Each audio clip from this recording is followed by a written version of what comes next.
Okay, so welcome back to our second video for the first week. And we start this video by talking about a little introduction question. So imagine you're the manager of a restaurant, you have a staff of 100 people, and the owner of the restaurant. So you're not the owner, you're the manager. And the owner comes to you and says, listen, we need to cut costs. We need to make this a more efficient place to work, a better place to work. What do you do? And I know it's tempting to say, oh, it's 100 people. Well, just fire 50 of them. It's cheaper. And it's like, that's first of all, a terrible, terrible answer. It really misunderstands the point of what a manager is trying to do. So they're trying to make this, the owner wants to make this not only more efficient, but also better.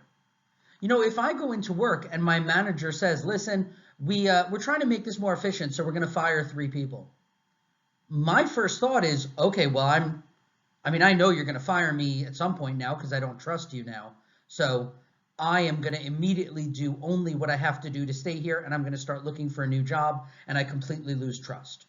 We got to be careful. The whole concept of, yeah, we need to save money, so we'll just fire some people is very, very inefficient for the morale of the staff, for how people feel. There's a lot of things we can do about efficiency. There are a lot of things we can question and we can look at. And so every semester when I teach this, I do have students say, oh, well, this is easy. You just fire some of the people. That will lead to a great inefficiency.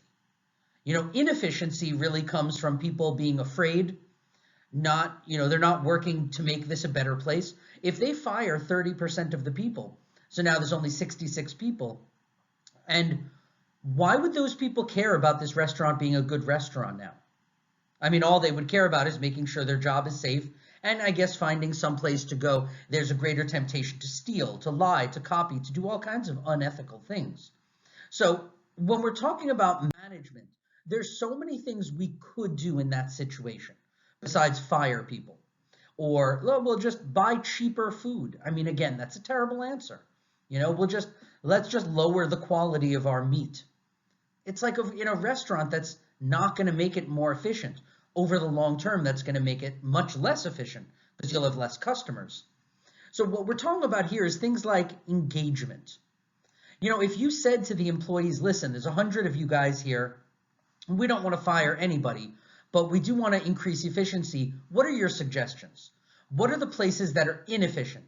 Or you separate people into groups. You ask the waiters, what could be more efficient in your job? You ask delivery. You ask the chefs. You ask the cleaning crew. What could be more efficient? You have the employees brainstorm. You try to fix the workflow and fix the processes. When from the point of someone decides what food we need to order, someone orders that food gets delivered, someone takes delivery of the food and puts it in the kitchen, someone prepares it, someone cooks it, someone brings it to the table. Like, what's our order flow here? What's the workflow to get that all done? Is there a way to make that more efficient? Should we have a cook be the person that checks the food as it comes in because they're the ones who need to know what food there is? Should we have waiters be the ones who make sure the food? What can we do about the process? Giving the employees a voice, responding to frontline employees, the people who deal with the customers. If we want this to be a place that is successful, we want to make money. So where's our money coming from? If you come in, you try to fix this by dealing with the cooks, they're not frontline. They're not dealing with the people who pay us, which are the customers. We need to know what makes the customers happy or unhappy, their satisfaction. We would figure out how to deal with change and transition. As a manager, we'll talk in this class a little, it's more in organizational behavior, about change management and how you deal with change. There are specific ways that if you don't, look, a really good example, in fact, is this semester where we're transitioning to teaching online. Unfortunately, and this is, it's a kind of a failing of certainly the Chinese educational system, but educational systems in America as well, is that there's a transition to online education with no education about the transition, if you know what I mean. There's no management of the change. You have teachers who for 20 years we're used to teaching in a classroom, and then a university hands them a computer and says, go. And the problem is there was no training, not in how to use the software, but in how it affects people. Like, how does it affect a teacher to be giving a lecture with no interaction from students? We still have to make sure there's some level of feedback. Teachers need that. And for students, how does it feel to be watching a video? Are the students watching it in the morning? Are they watching it at 2 o'clock in the morning? Are they watching it at 8 o'clock at night? Are they getting up and taking a shower, having breakfast, exercising, meditating, and then watching a video? Like, how is this affecting people's lives? That hasn't really been addressed in America or China, and probably in no countries, maybe some, but certainly not in America or China. And so bringing everything into online education can cause a great deal of stress. So there are a lot of things we can do as a manager that definitely don't involve cutting costs per se. So why are managers so important? Well, this is critical in getting things done. We want to make sure things get done, and that's the whole art of management. Then you also have this employee-supervisor relationship, which is extremely important in productivity and in loyalty. I said a lot of people leave their jobs because their relationship with the managers aren't good. So these are very complex times, very chaotic times. Managers are possibly the most important people we have in a business. A leader can have a wonderful vision. Oh, I'm going to make this company, and we're going to have private spaceships, and we're going to go into space. And okay, that's great. And maybe the leader can really motivate people to be excited about that. But how do you get things done in an environment like this? That's where the managers really come in. So who is a manager? What does this mean? So for purposes of this class, a manager is someone who works with other people to accomplish organizational goals. That's really what I want you to know. The purpose of a manager is to accomplish organizational goals, not personal goals, organizational goals. And they do it by working with other people. In particular, by overseeing the work of other people, not just working with teams or working, in partnerships, but telling people what to do, assigning people different tasks, getting feedback, making sure the job got done, adjusting their actual performance to the benchmarks. All of that stuff is what the managers really do. So someone who achieves organizational goals through the work of other people. There are different levels of management. In this class, we talk most about first-line managers, probably. We talk about first-line managers. Non-managerial employees, that's just, you, me, if we're just employees, we're not management. Top managers, CEOs, we're not really talking about too much. Middle managers, a little bit. So middle and first-line managers are the people we're talking about in this class. So first-line managers, in some ways, are the most important because they manage all the actual employees. They're the ones who get the employees, who tell them what to do, who plan it, who get the employees' feedback. Middle managers, they stand between the CEO and the first-line manager. So middle managers are still important, especially because it's so easy to have middle managers be not very good at their job. That's the area where it's possible for people to, we would say, fail upwards. You have a CEO who's got to be good. You have first-line managers who got to be good. If the middle manager is good, that really makes a business very special. But if a middle manager is bad, you still have a good CEO and a good first-line manager. The business can still thrive. It's just not efficient. So these days, we also have things like brand manager. Brand manager is an example of a middle manager. Brand managers usually do not work with employees. They work with the first-line manager and the CEO to develop a particular brand. So they might work with product developers who are managers. They might work with advertising directors who are first-line managers. And they do this. They analyze sales figures, set prices, organize advertising campaigns, contact retailers. So brand managers are more and more important. They're a subset of middle managers. So where do managers work? Now, it's easy to say, oh, managers work at a company. But that's a little too general. Managers work at an organization. And so we need to have a clear definition of what an organization is. So an organization has three parts. One, it has to have a goal. If you get a group of people together and they're just, we're a group of people who live in New York. Okay, there's a group of people who live in New York. That's not an organization. That's a group of people, but it has no goal. If we're a group of people who live in New York and believe in recycling, okay, or we're a group of people who live in New York and love dogs and want dogs to be safe, okay, we have some sort of goal, but there has to be a goal. And then there also has to be a structure. Okay, let's say that I'm in a Reddit group, an online WeChat or online internet group with a bunch of dog lovers. And we all love dogs, we're all in New York. Is that an organization? No. It's just a group. It's a group. It's a group of people who love dogs. We kind of have a purpose. Our purpose is to help take care of dogs, but we have no structure. We don't have a president or a CEO or a vice president or a department of this or that. And without a structure, you really can't get stuff done. Because is everybody the CEO? Is nobody the CEO? It's very important to have some kind of structure.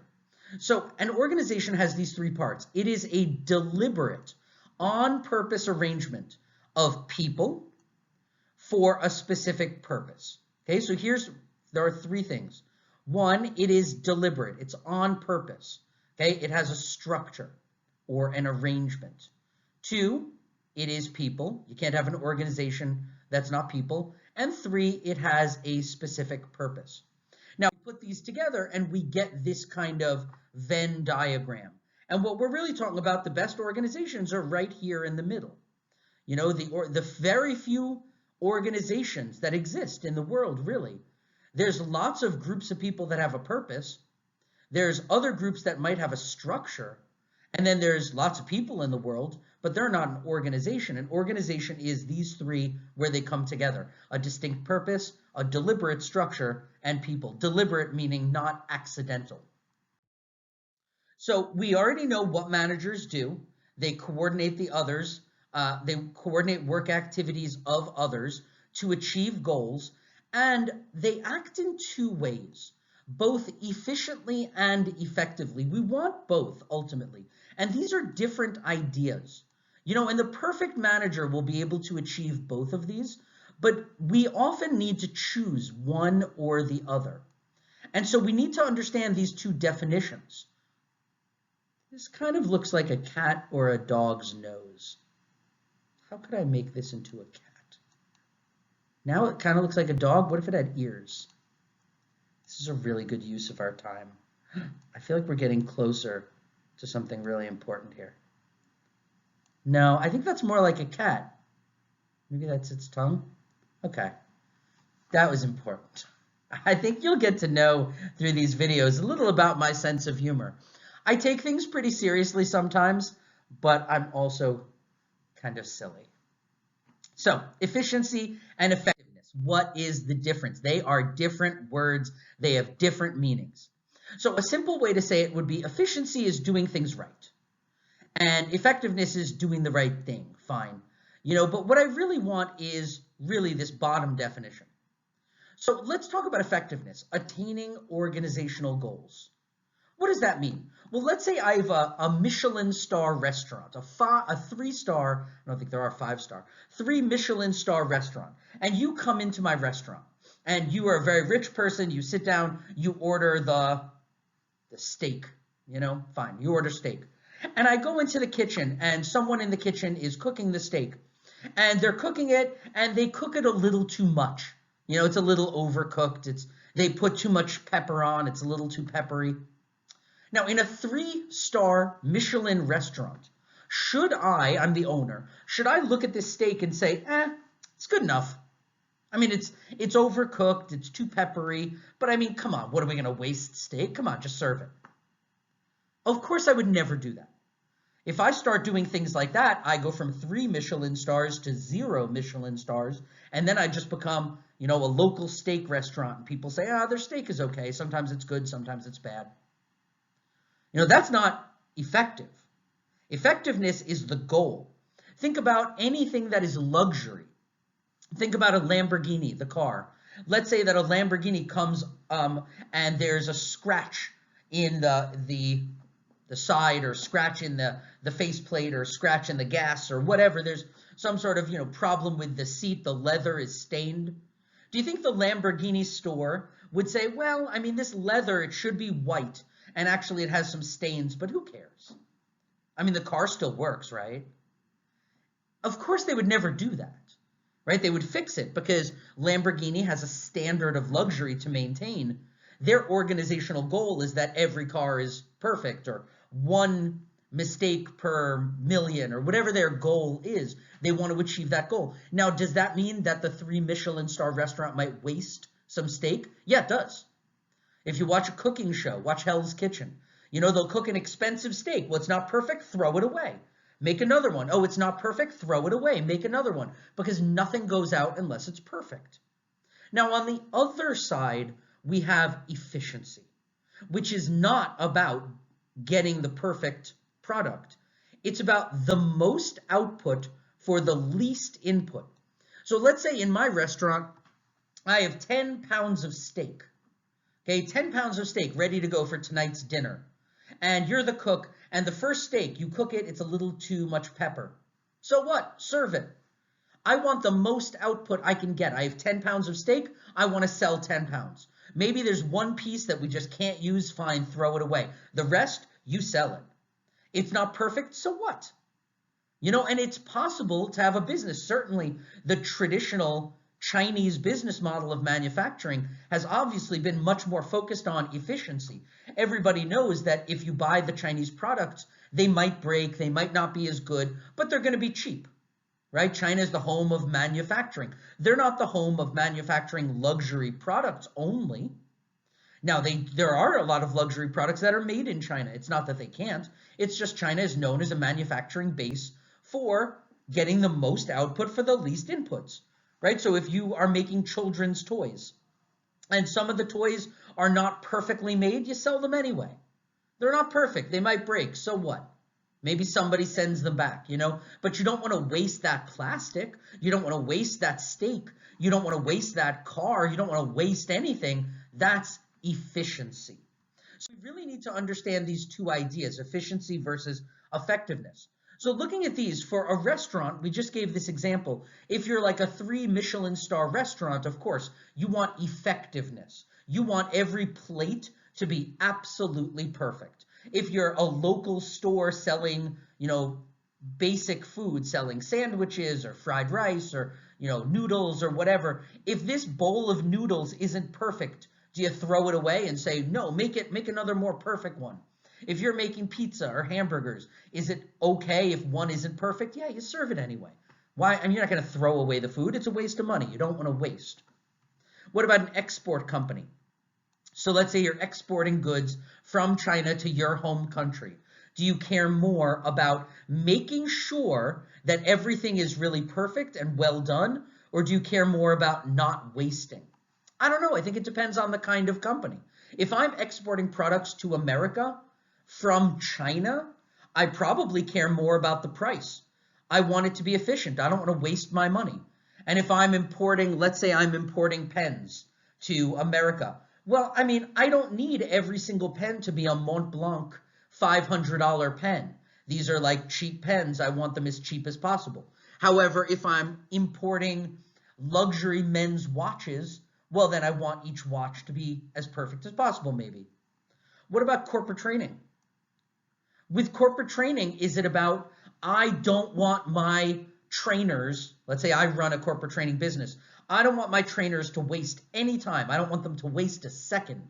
So even if their training isn't very good, go out there and do it. Make that money. For me, I'd say no, definitely not. I want every training to be great. If you're one of my trainers and you're not very good, I would say, well, don't go out. I don't want to sell a subpar product. Very quickly, I'll lose my customers. I need my training to be the best. Now, other companies might disagree. They might say, we have the cheapest Chinese classes. Our teachers are terrible, but they're cheap. Maybe that's your business model. I think you should aim for the best with corporate training. Travel agency for expats, I think we're talking about effectiveness, right? Expats typically don't just want the cheapest. They want something that is up to their standards. And then would this be different if you were in Shanghai? I don't know. You can talk about it. I don't want to spend too much time now. So here's the final takeaway for efficiency versus effectiveness. And by the way, I have put this on exams almost every year. So I definitely consider this to be something that's really important that you take away from this class. We'll talk about it throughout the class, but this is a key idea, is that when we talk about efficiency, we're talking about low waste. And we're talking about how you use your resources. When we talk about effectiveness, we're talking about high attainment. We're talking about achieving your goals. Another way to say this is the means and the ends. Now, in English, we have this sentence, the ends justify the means. So what does that mean? Because in a lot of businesses, a manager might say, yeah, the ends justify the means. And I'd like you to come away from this understanding what ends are and what means are. So the ends justify the means. Now for me, I have been a director, right? And so I have found actors, usually I like to find actors who don't have training because I don't really like the theater training that they give in China. So I've gone to universities, I've just held open auditions, I find some actors and I train them in what I consider to be sort of my style. Now my goal is to have the absolute best show. Okay, my goal is not to have 6 shows a day and each show is like, it's so-so, but lots and lots of tickets. No, that's not my style at all. I don't really care about the money. I don't really care about the tickets. I have done shows for hundreds of people. I've also done shows where there were 5 people in the audience, which is tough, I'll tell you. If you ever do a show where there's more actors than audience, that is tough. I've done shows where there were like 6 actors and 3 audience. That's hard, but we've done some good shows. Because the ends for me is having an excellent show. Okay, that's the goal. Now, if I say the ends justify the means, that means how do I achieve that goal? Well, I definitely have wasted tons of time. I'll have a 3-hour rehearsal where sometimes we don't even barely rehearse anything because we're so busy analyzing something or discussing something. We might have 25 rehearsals and then for just one show. It's a waste of time, you could say. It's a waste. I've had people in my group that I've kicked out of the group because they just weren't good enough. Am I wasting resources? Yeah, of course. I know that I've worked with other theater groups. I was the director of 2, the largest improvisation group in China, which is, of course, a Chinese group, and I was the creative director. And I was the creative director of the biggest English improv group in China. I was the creative director of both of those, and they did not want to waste. Anybody who paid money could take their classes, and I left both of them after helping them build what they were doing because that's not my goal. It's not my ends. Their ends was making money. So they don't want to waste anybody. Everybody who comes in the door and can pay the money, okay, you can take our classes. And if those people were not very good, you still put them on stage. Because who cares if the show is good, as long as everybody's having some fun. Hey, bring your friends, they'll buy tickets, and it's fine. There's nothing wrong with that. But the ends, for me, the ends of having a good show justify the means of wasting time, energy, space. I've paid rent on rehearsal spaces for dozens of hours in order to just get one good show. Now, we lost money on some of those shows, but we made money on other shows. The ends, for me, which is having an excellent quality whatever, meal, show, car, performance, whatever it is, having top quality, sometimes can justify the means. But we need to be careful with this sentence, because this sentence could also mean I'm willing to do anything to achieve my goal. Ends means goal.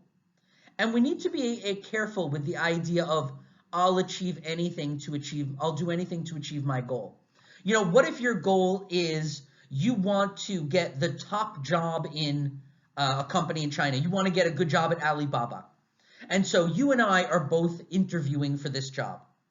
Now, would you tell the manager there who's doing the interview, hey, I got to tell you, I heard that guy David, I heard he was fired from his last 4 jobs for stealing. And I heard that he hates the Chinese government and that he's always talking about how bad they are. I just Look, I'm just telling you, I heard all these terrible things about David. Now, what's your ends? You want the job. That's your goal. Does that justify what you just did? Well, some people would say yes. There are plenty of unethical business people in the world. I believe one of them is the President of the United States of America.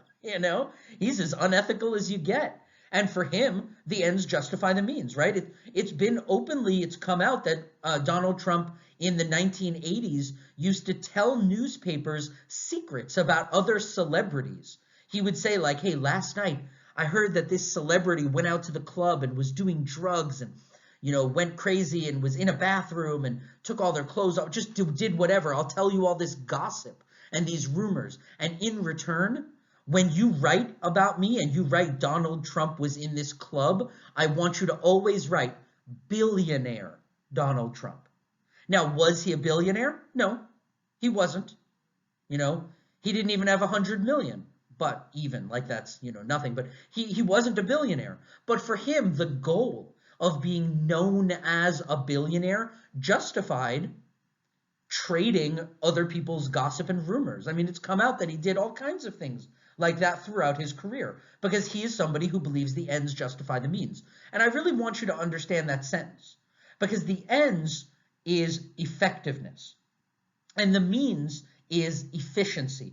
And sometimes having an excellent product, like for me, absolutely justifies. Now, I have had actors who were angry at me, who said like, David, this isn't fair. I think I'm good enough and I love this and I should be in the show. And I would say, well, listen, I understand what you're saying, but I just can't. I need the kind of show I need to have. I just had this conversation with some actors again recently that they want to get together and do something. And I told them, I'm really interested, but I have to tell you, I won't let all of you back. Some of you guys have shown that they're good, but they're not serious enough. Either way, whatever. I'm making examples about my experience, but the point is, does achieving your goal justify doing whatever you need to do to achieve your goal? We need to think about this as a manager. You're the one as a manager who really has to deal with the personal ethics, who has to look in the mirror and do what we call the mirror test, where you look in the mirror and you're cool with what you see there. Because if you're not, you'll be able to make a lot of money. You really can. And yet there are plenty of rich people who either are very, very unhappy or even, commit suicide. There are plenty of celebrities and rich people and famous people who aren't happy. That stuff doesn't buy happiness. We all know that. It's tempting because it's the easier way than really achieving happiness to just buy it, but does the goal justify? If you want to be famous and you heard me sing a song and you know that nobody knows who I am, so you steal my song and you get famous, does the end of you being famous justify what you did? So it's something we consider a lot as managers. Okay, now let's get into talking a little about management theory. I had said that we're going to organize this class in 4 parts, right? Planning, organizing, leading, controlling. These 4 parts came from this guy, Henri Fayol. Henri, because he was French, in the late 1800s and to the early 1900s. But in the late 1800s, he was originally a French mining engineer, and he developed this general theory of business administration. He was very similar to Taylor. So Taylor, we'll talk about also, F.W. Taylor. These people are the fathers of management. And Henri Fayol, really established management, and he published this book in 1916, The Administration Industrielle et Générale. And at the same time, Taylor published his Principles of Scientific Management. So these 2 guys were contemporaries, and they're really people we do need to understand.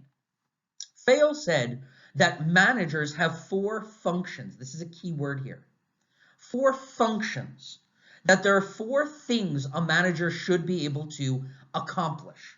1, a manager must be able to plan. So what does plan mean? First of all, it means define your goals. Figure out what is your goal.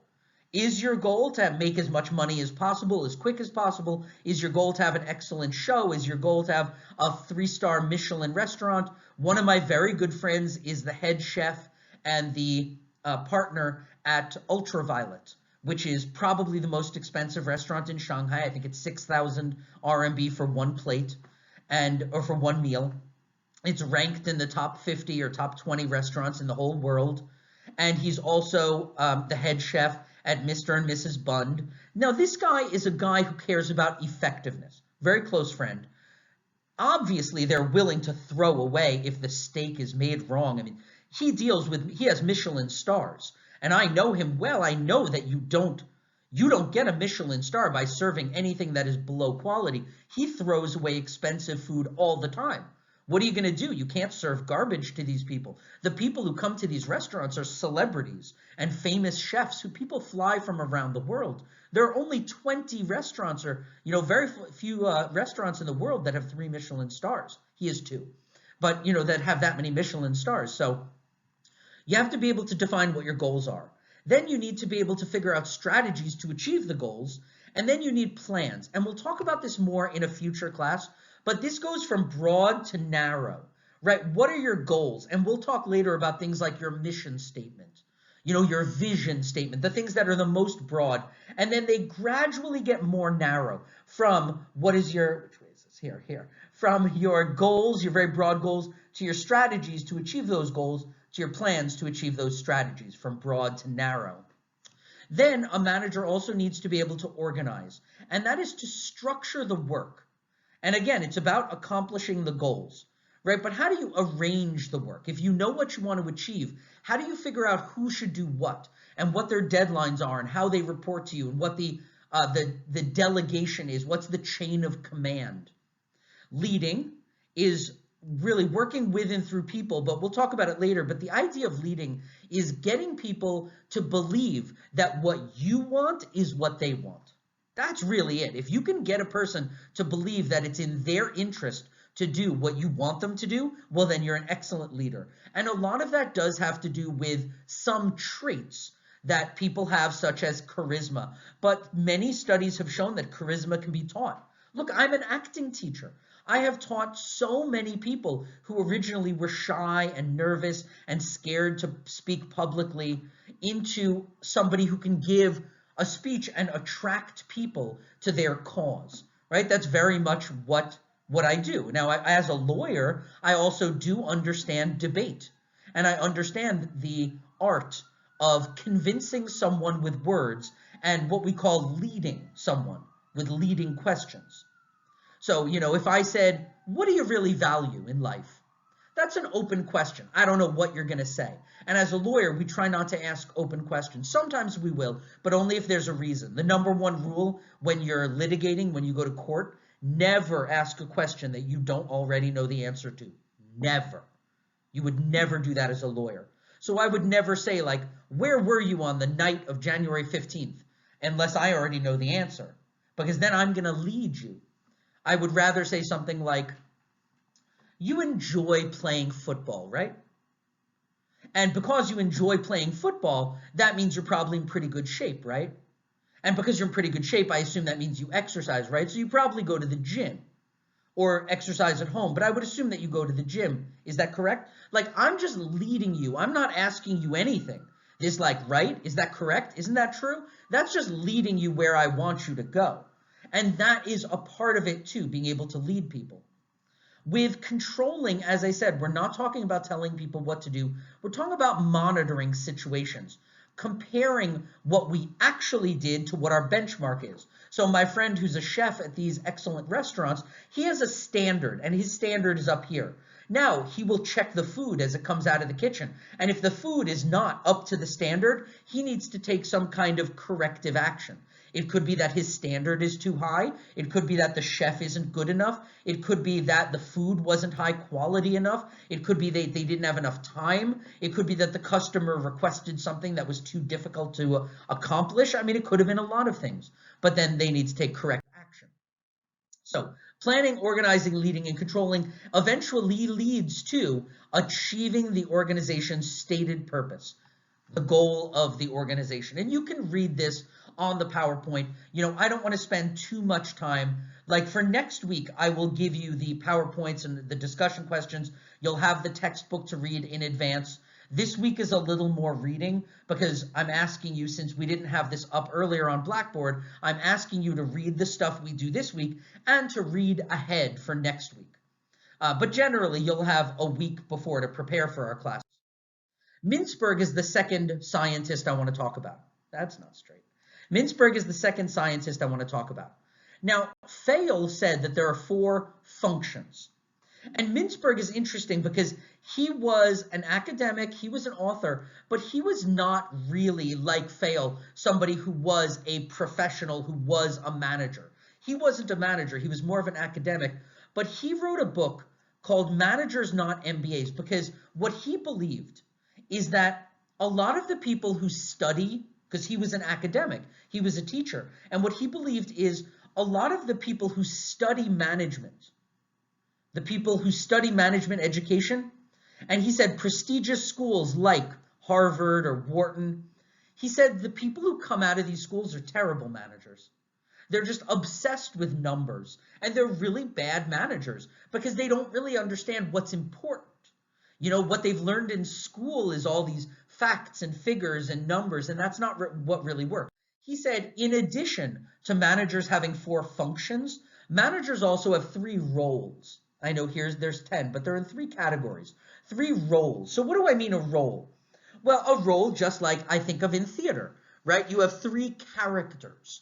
You could say I wear 3 hats as a manager. Now, each hat, each character I play has these 4 functions. So you do need to know, this is almost always on one of my exams. You do need to know the 4 functions. You do need to know now the 3 roles, right? Now, what do I mean by the 3 roles? That's a cool 3, but not very easy to read. The 3 roles. Well, managers have sort of 3 characters. So what are these 3 characters? Well, sometimes a manager needs to be interpersonal. That's one character. Now, what does that character do? Well, that character deals with being in between lots of people. Sometimes that means that the manager needs to be a leader.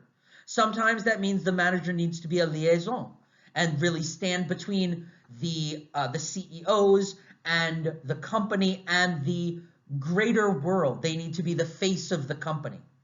You know, sometimes they need to be the figurehead, where the world sees the manager as, oh, this manager is the head of the company. When you think of this company, you think of this manager.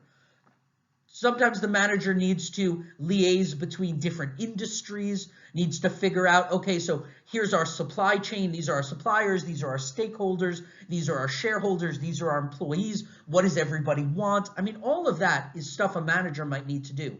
And that is one hat that the manager needs to wear. That's one role called interpersonal. Another one is decisional. And that's where the manager needs to be the person who makes decisions.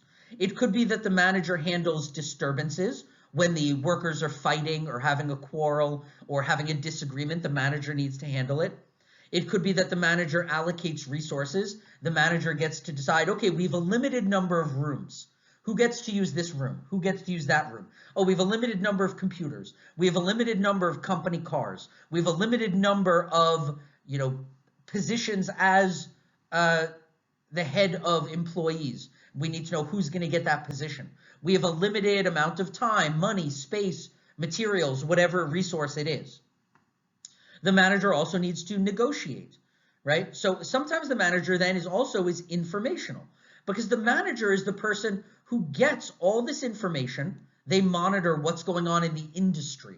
So if I'm the manager of an education company, I need to know, what are other companies doing? How much do they charge? How many students are in their classes? How many students did they get this semester? I need to know this stuff. And then I need to decide as a manager, how much am I going to tell people? Does everybody need to know everything? No, probably not. As a manager, I get to decide who needs to know what. And then I'm also a spokesperson. So I don't need you to know these 10, but I do need you to know these 3. That a manager has 3 roles: interpersonal, decisional, and informational. Okay, that I absolutely need you to know, just like Fayol's 4 functions. Actually, if you Google Fayol's functions, you'll find that he wrote like 16 of them, but they're in 4 categories. Just like Mintzberg had 10 roles, but they're really in 3 categories. So we just went through these. I don't need to say them again, but you can see them on the PPT. ask if you have questions. Um, I don't really want to go into this stuff. But the idea of managerial roles is that in each job, a manager can frame how they do the job, and they can also bring the frame to life, which is called scheduling. So if I am an interpersonal manager, or today I really need to be a decisional manager, today I need to decide who's going to get to use. We have 100 company iPhones, but we have 10,000 people. So I need to get to know who, that's a terrible example. Let's say we have 100 company cars and 500 workers. I need to decide who gets a company car, or who gets a parking space, or who gets to go to the company retreat in Hawaii. Not everybody can go. I can only choose 20 people out of 100. I need to allocate these resources. I'm decisional today. But bringing the frame to life that I am the decider and then making that actually happen are two different things. I'm not very worried about this. I just want you to know Mintzberg. Here's a discussion question. So let's talk a little about this company called Panda Express. So I don't know if you've heard of this. This is a chain Chinese restaurant outside China. It's in America. And there's an interesting article in Forbes that I'm going to give you for homework. I'd like you to read this article. It's only like 3 pages long, but it's a pretty good article. And I'm curious what you think, because this guy, Andrew Chung, is an interesting manager. He has taken this restaurant from really just a very small shop in a shopping mall in America where they served some like fried rice and chicken to this hundreds of millions of dollars international global chain restaurant. And it's just him. He's really done it in a lot of ways himself. And he has an attitude that you can't expect people to do a good job if their lives aren't good. He says a company is only as good as its employees. Okay, we agree with that. But here's his interesting idea. A manager must personally care about the emotional well-being of the employees. So Andrew Chung has his managers get involved in employees' personal lives. Like actually get involved. Find out about their children, their kids' education, make sure everything's good, find a better child care program for his employees' kids. They have meditation workshops. They have health workshops. If the managers see that the employees are overweight, the managers are expected to step in and say, okay, everybody, we're going to go on a diet together. And we're going to have company-wide, exercise retreats, and we're going to go on a diet, and that the manager should really, really be part of the employee's day-to-day life and be a problem solver. And this is what Andrew Chung believes. So during our tutorial, we're going to talk a little about that idea of, is that what you think a manager should do? And then also, would you call that planning, organizing, leading, or controlling? Would you call that informational, decisional, or interpersonal? So we'll talk about that a little in the tutorial. The next is Robert Katz. He was a psychologist, and he wrote in 1974 this article in the Harvard Business Review called The Skills of an Effective Administrator. And what he talked about is skills. He said, look, I agree with Fayol, who said there are 4 functions, right? We're talking about 1974, so it's 100 years after Fayol. So Fayol has these 4 functions. And he said, I also agree with the 3 roles from Mintzberg, because Mintzberg was later after Fayol. But he said, but I also believe that managers need to have 3 skills. And what skill they have, the level that they have the skill, corresponds with their level of management. So he said there are 3 kinds of skills: technical, human, and conceptual. Technical skills would be that some managers need to know how to make this product. Now, let's say that I'm the manager of, what's a good example? Domino's Pizza. Okay, Domino's Pizza is a global pizza restaurant. Domino's or Pizza Hut, these are global chains worth hundreds of millions of dollars. And I'm the manager in charge of Asian sales. Okay, so I'm a high-level manager. I'm not the manager of this Domino's restaurant in Shijiahui. I'm the manager of Asian sales for Asia. Do I need to know how to make a good pizza using a Domino's oven? Because that's technical. How much cheese should you really put on? How many pieces of meat? What temperature should the oven be? How long should the pizza be in the oven? That's technical. Now, if I'm the manager of this pizza restaurant in Xujiahui, I really need to know that. I can't be a good manager if I have no idea what my employees are doing. If I'm the manager, however, of Asian sales, I don't need to know how to make a pizza. I don't care about that. I need to know about taxes, government deals, debt to asset ratios, all kinds of, higher level business things. Conceptual skills. Now, if I'm a high level manager, like I'm the manager of Asian sales for Asia, I need to really understand conceptual problems. So let's say, for example, our sales in Japan have been going down, and in Korea, they've been holding the same. But the price of cheese in Japan is cheaper, and in Korea, it's going up. So in Korea, as the price of cheese is going up, our sales are still the same. In Japan, the cheese is going down, but our sales are also going down. Then that doesn't make sense. If our ingredients are cheaper, then shouldn't our numbers go up? Our profits? But our profits are going down even. And it's like that has nothing to do with how do you open the oven, what temperature should it be, how much sauce do you put? It has nothing to do with that. It's a conceptual problem. So a higher level manager needs more conceptual skills. Now, as for human skills, the ability to work with other people, it never changes, right? The manager needs the same level of human skills no matter what level manager they are. But a top manager doesn't really need to know how to make the pizza. Look, the manager of American sales for Toyota does not need to know how to fix a car. It makes no difference.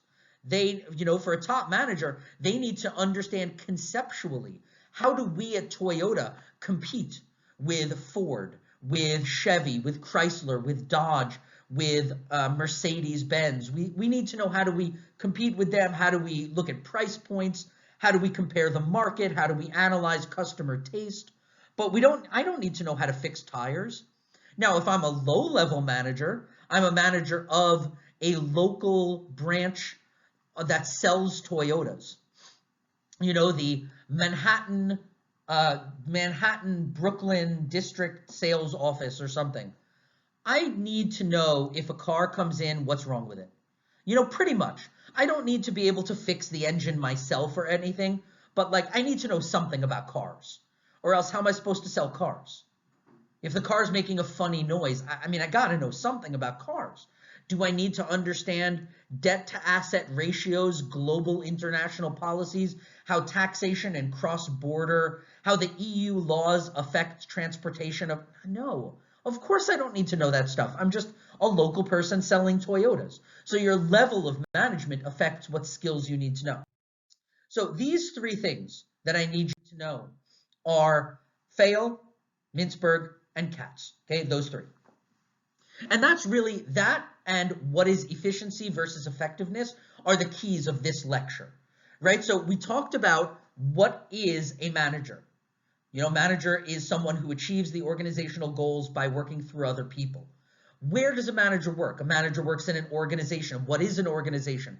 Well, it's a group of people with a deliberate structure to achieve a specific goal, and the intersection of those three ideas. We talked about managers, whether they want to have efficiency or effectiveness, what those two words mean, and what it means to say the ends justify the means. Then we talked about three scientists, Fail, Mintzberg, and Katz, that I want you to know. Now, let's talk a little about changing society. What changes are facing managers these days? Management there've always been managers, right? Back in the pyramids in ancient Egypt, there were managers. They were different than what we think of today as a manager. When the Chinese were constructing the Great Wall of China, there was somebody telling somebody what to do. And those people are managers. That's the definition. But how are things changing today? Well, there are a bunch of different changes. So, looking at a case study, for example, Best Buy.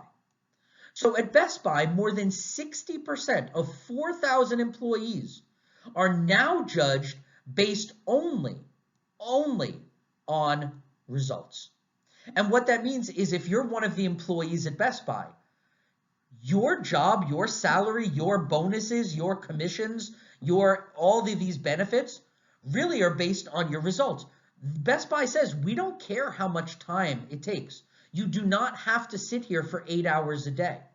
And employees say, in fact, they don't even know if they've worked less hours because you can work at 2 o'clock in the morning. You can work more this day and less that day. You don't want to work on Fridays? Okay, up to you. You know, you work when you work. But if you don't get the results done, you're fired or you lose money or you don't get your bonus, you don't get your commissions.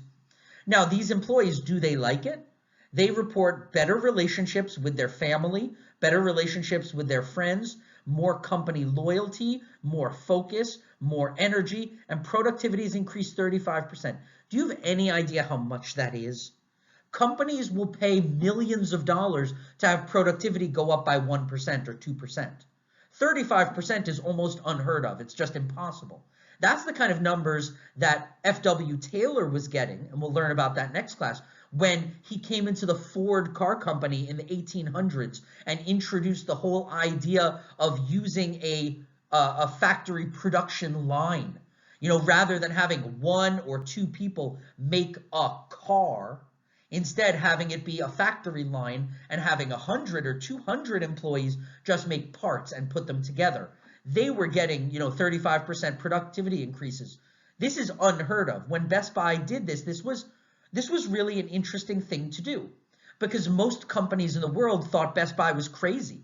That if you don't control your employees very closely, tell them what to do, make sure they punch their card in at 8 o'clock and they punch their card out for lunch and punch back in and punch their card at 6 o'clock to leave and make sure they're sitting at their desk. If you don't do that, then you're not going to have good work. I have friends in China who work at companies where they sit at their desk, the government companies particularly, where they sit at their desk for 8 to 9 hours a day and they say we do 30 minutes of work. And what is interesting is their loyalty, productivity, happiness, satisfaction, everything that we look for is low. Because sitting at your desk and doing nothing doesn't feel good, especially when the boss walks by and you need to pretend you're busy.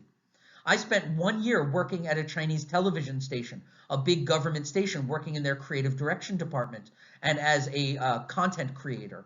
And we sometimes would have no work all day and just have to sit there.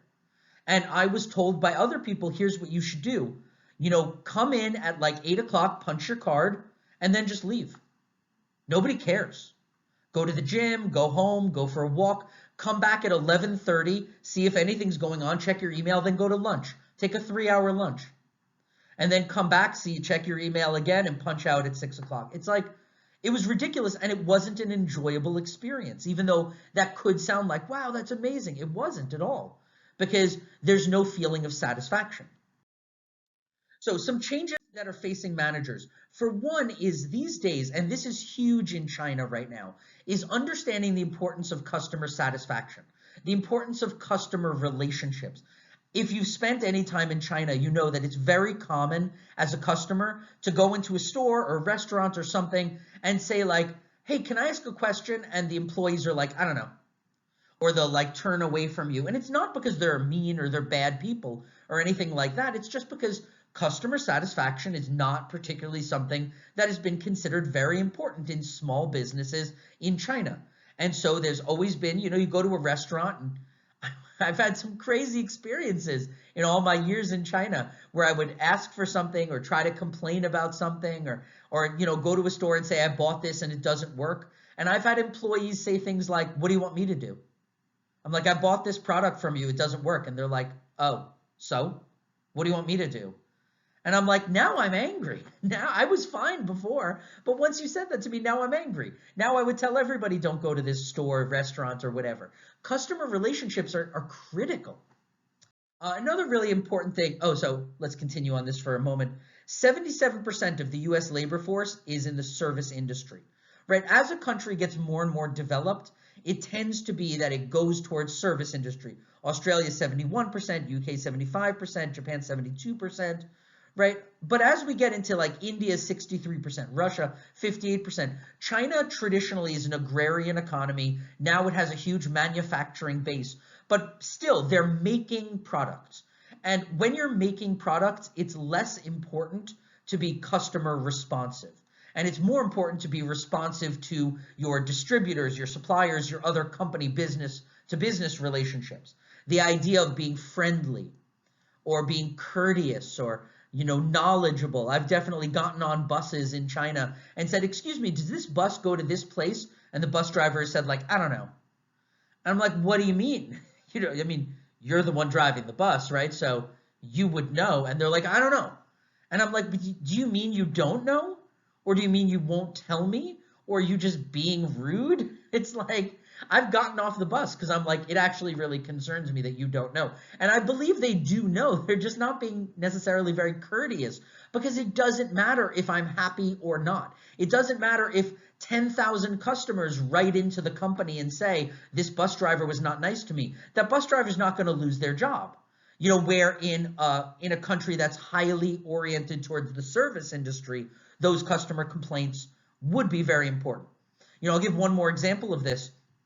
I had a student who was writing their thesis on 5-star luxury hotels and why in China the 5-star standard is different than it is in other countries.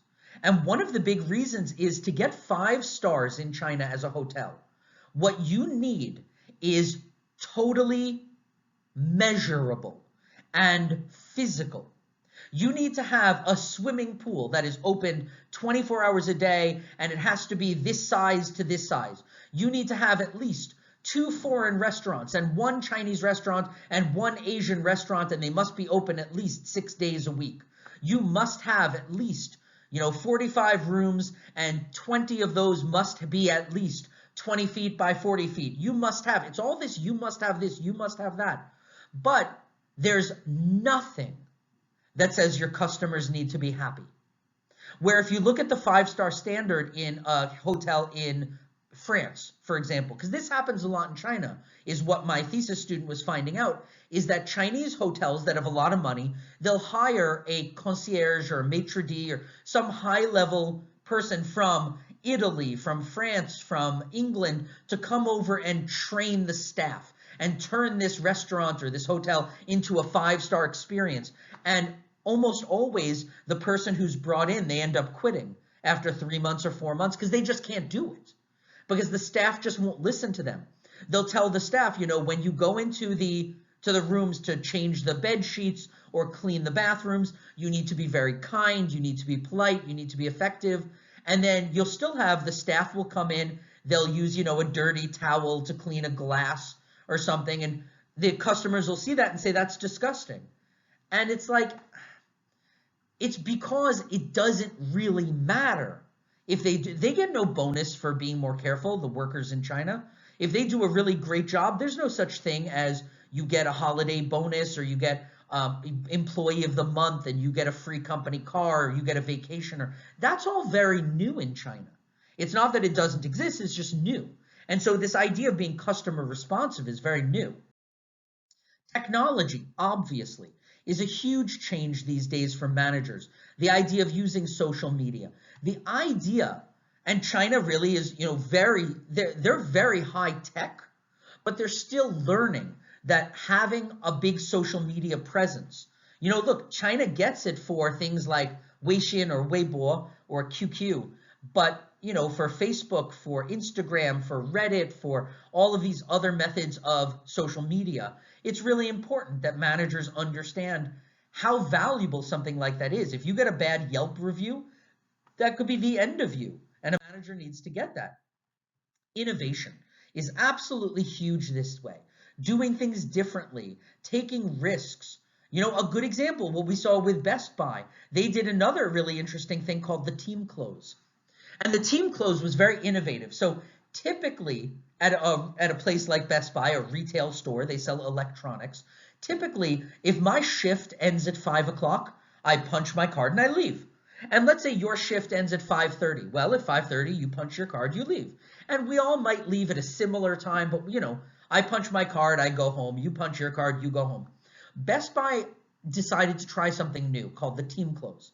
They said, if our store closes at 6, we would like all employees to wait until 6. And they paid them for the extra time, but they said, we want you to stay there until 6, and we want you all to leave together. Just try it. And what they found is the results were incredible. When people started to leave together, they started to say like, hey, anybody want to go get a beer right now? Anybody want to go out? Hey, is anybody else walking to the subway? And then saying like, oh my God, you've been walking to the same bus that I walk to every day for 6 months. And I guess I walk at 5 and you walk at 5:15, and that's amazing. Well, in the future, let's just walk together. The amount of employee satisfaction increased tremendously just because people were closing up the store together. It gave them something to bond them together. That was innovative. Innovation doesn't mean making a new product, inventing a new idea. It often can be a new way of doing business. Looking at an old problem in a new way. Why don't my employees spend more time together? And then it's like, okay, so a lot of, I've seen in China, companies once a month will have like a required employee get together. Well, the employees don't want to do that. If you tell me, David, on Saturday, we're all going to watch a baseball game. I don't want to watch a baseball game on Saturday. I'm busy. Does that mean I don't like my coworkers? No, I like my coworkers. Does that mean I don't like baseball? No, I like baseball. It means you're making me do something, and I don't want to. And all of a sudden, what's going to happen is I might show up on Saturday, be in a bad mood, then I'd be rude to people and I wouldn't be happy. And, that's going to lead to bad relationships. So anything that's mandatory tends where there's no reward. The company's not giving me any money or any benefit. They're saying, well, come on, we're all going to take a vacation this weekend to Moganshan, this mountain near Shanghai. And it's like, well, what do I get for doing that? And they're like, well, your benefit is a free trip. And I'm like, yeah, but I don't want to go on a free trip.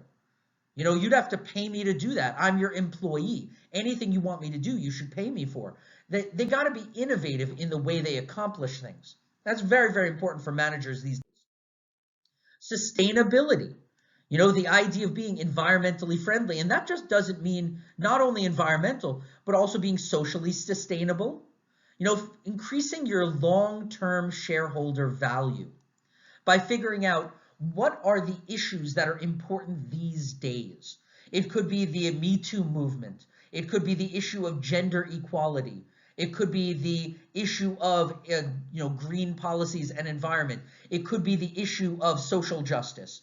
It could be the issue of animal rights activism. It could be all kinds of things. But being sustainable so that your business going into the future is something that brings value towards your shareholders. So those are some things that are important to managers. And kind of the last thing we're going to talk about right now is this idea called the universality of management. And this is the idea that managers are needed in all organizations, all types, all sizes, all levels, all areas, all locations. Every organization, no matter big or small, no matter what country it's in, needs a manager. And so this ability to understand what managers do, how they do it, and what we're really going to get into in the next class is how do you make a decision in a scientific way without like trusting your feelings or your heart. I mean, some people trust themselves, some people don't. But how do we get rid of that and make a decision in a very managerial, scientific way? How do we change the culture? How do we express the culture? How do we make sure that we understand the environment in which we operate? How do we become better leaders? All of these ideas that we can learn this semester. So this is more the universal need for managers. Some challenges being manager. Yeah, I mean, it can be busy. You can spend a lot amount of time in meetings. You have to deal with lots of different people. Sometimes nobody thanks you for being a manager, but there's also a bunch of big rewards. Not to mention you get money. Managers really can make a lot of money. Salaries, bonuses, stock options, recognition, status, responsibility, feeling good about what you do. The rewards really outweigh the challenges. Okay, and this is just a review of what we did in this class. You can look at that on your own. And the final question that we can talk about in our tutorial, am I a manager? I mean, I'm a teacher, but am I a manager? In terms of what Fail would say. It's important that you be able to analyze it this way, because this is the way I might ask it on a final. In terms of what Fail would say, is your teacher a manager? In terms of what Mintzberg would say, is your teacher a manager? In terms of what Katz would say, is your teacher a manager? And we'll talk about that, and we'll talk about the thing that I already forgot I told you we'll talk about. Oh, Forbes article about Andrew Chung. We'll talk about those two things in the tutorial. I'm going to go and write that down before I forget, and I hope you guys have a fantastic week. I look forward to meeting you all in the tutorial. Take care, and we are going to learn a lot and have some fun this semester.